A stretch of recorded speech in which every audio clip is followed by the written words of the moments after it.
Oh, are we going back to last year? Last year, yeah. Oh, okay. All right. Do the one against Minnesota, do the one against Seattle. I mean, it's just. Oh yeah, no, I didn't know we were rewinding the last year. But All right. you guys have done a good Yeah. job of streaming back some. Yeah. 3 of those 4 series. Yeah, I mean it's not ideal, Mike. We know that, and it's definitely not the plan. Some of those, they're all different. Yeah. Some of those game ones we played well enough to win. Some of them we didn't. We just, that is the situation, and we got to deal with it. So we've got to make sure we respond and have a good game too, and I have no doubt we will. Does the history help respond? Yeah, I think, one thing about our group, I don't think we've ever been overwhelmed by the situation. Even looking, if you want to talk about last year, we were down 3-0 to Vegas, got it to a game 6 here at home. So, I don't think this group's overwhelmed by any situation. And, it's one game. We lost in overtime that we could have won, too. So, I think a little early for the skies falling, and, we'll rebound and move forward. You mentioned last night some scores and stuff. Mm-hmm. I was trying to go through it this morning. It seems like there's some guys that need to finish. Yeah. And there's some guys that need to generate more. Yeah. I looked at Seguin, Duchesne, Stakeholder, like they need to finish. Yeah. It's, what else do you need? Yeah. Is that accurate? Yeah, I think there's definitely some guys that go in different categories there for sure. Listen, Vegas.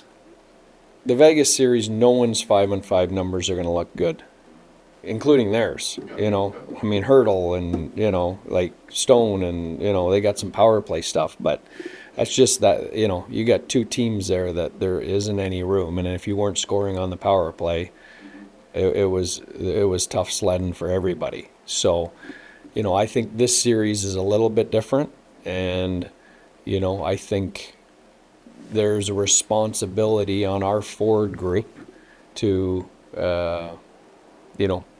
be more of a difference maker in this series and take some pressure off our D.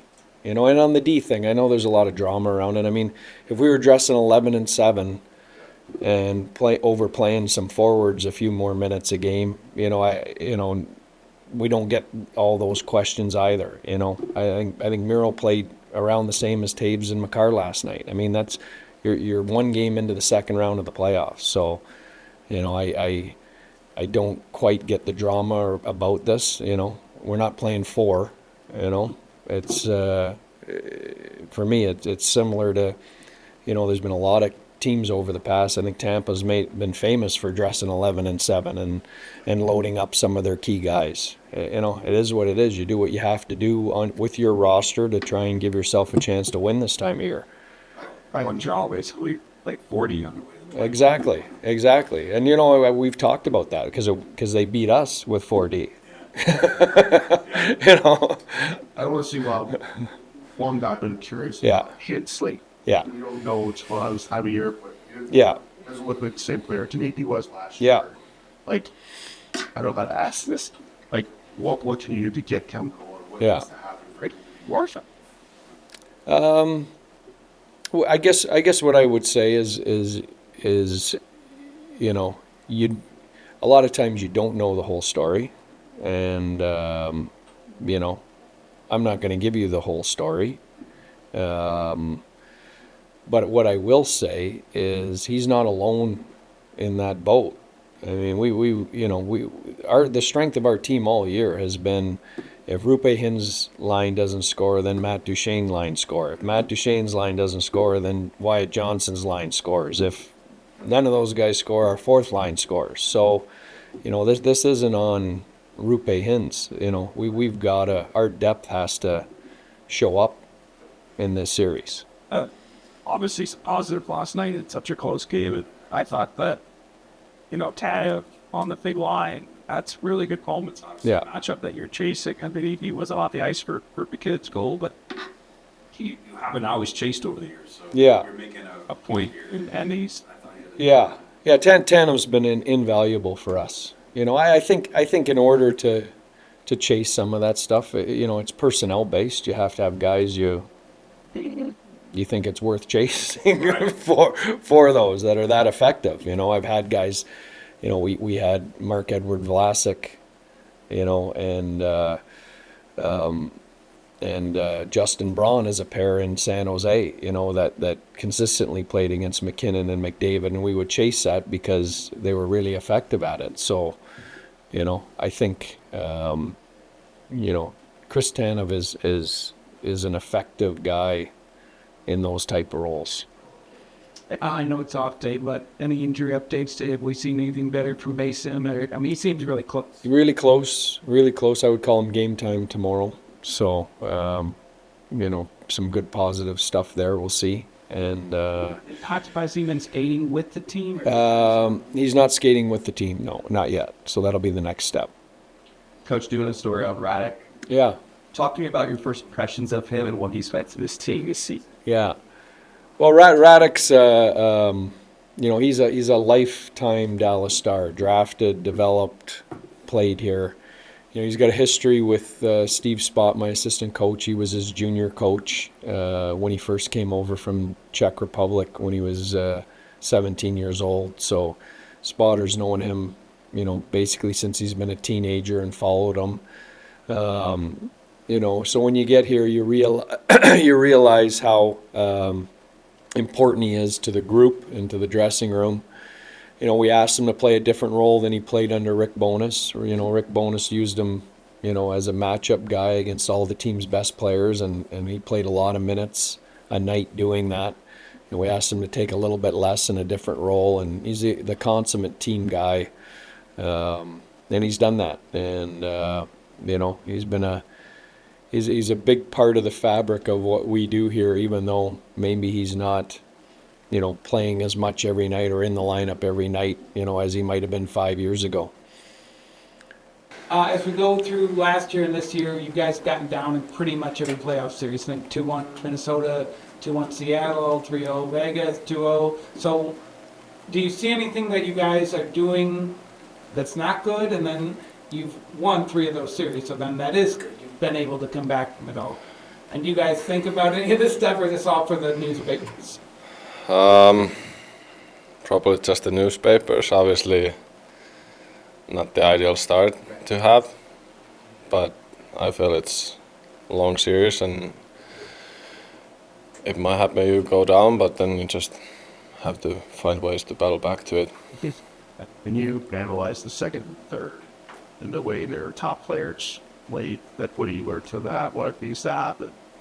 Or Well, I just think that obviously they gained momentum from the power plays and from the goals, and just feeds their game. So obviously eliminate their power plays, but at the same time, you noticed yesterday you maybe take a little bit your foot off the gas, then the game starts to shift for them, and we learned that that can't happen.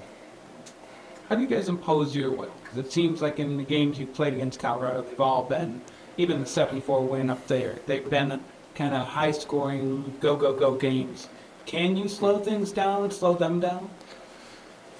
Yeah, I mean, we have to, obviously, so that if we want to win them.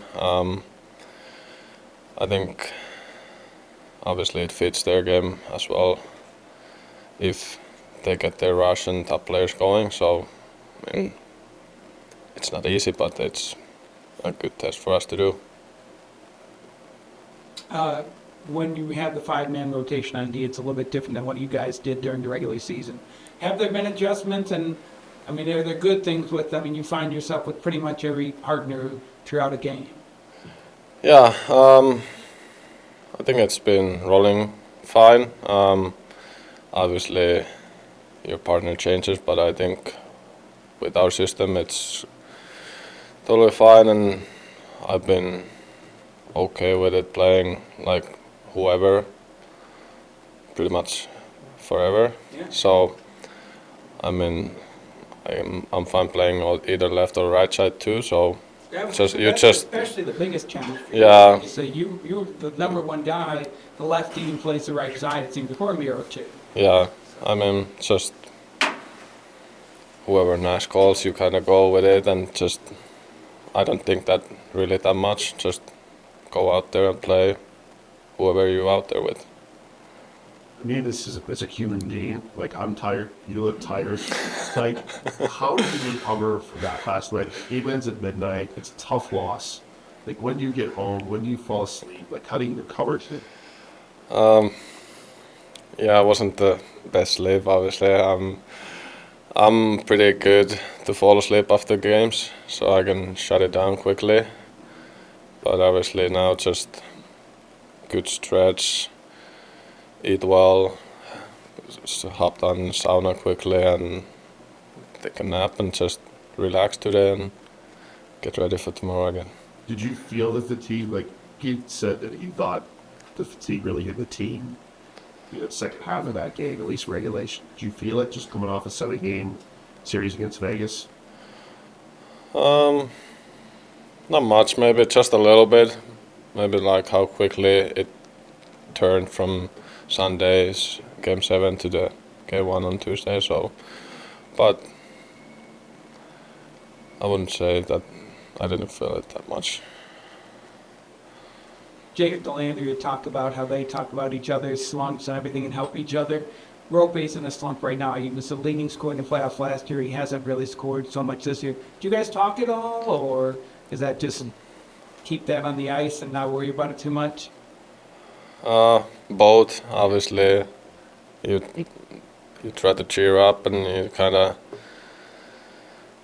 at the same time try to get him forget about what's happened past, and you can only affect what's coming ahead. So obviously if it's haven't gone your way in the past, you can't change it. You just try to focus and be the best what you can on either the next game or next shift. Yeah.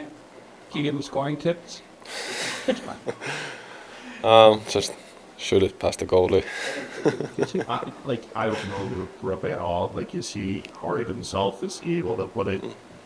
Is he able to block it out? Like, well, what's his personality like? Or he's as good as well? Both, I would say. Obviously, he demands a lot from himself, and like you said, he has put up the points before in the past, and now hasn't really gone his way. So obviously, he's like not saying thinking about it, but he like wants to change it. Obviously. Can I ask you about Chris Dannon? Now you've got to play with him for a couple months. What did you think of him before as an adversary, but now as a teammate?